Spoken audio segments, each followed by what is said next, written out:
Winds have led to power outages as well tonight. Yeah, KCAL News reporter Nicole Comstock live in Hermosa Beach, where some people lost power for hours. Nicole, and you can see it is windy there as well. Oh, yeah.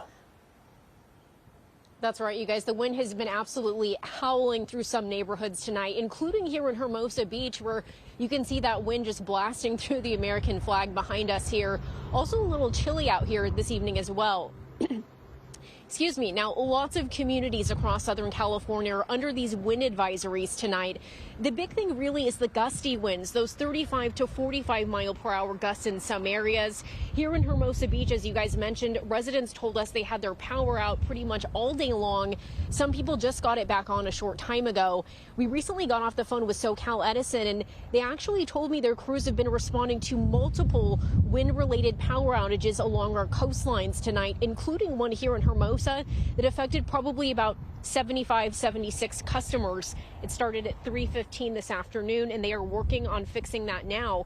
Other outages, they say, were related to wire safety issues like wire sagging in the wind, some down lines.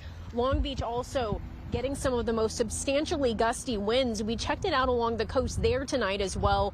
Lots of sand blowing around on the beach, and possibly gusts of over 40-45 miles per hour over there too.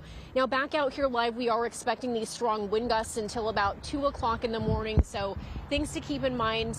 It will make your eyes water. That's what's happening to me and my photographer right now.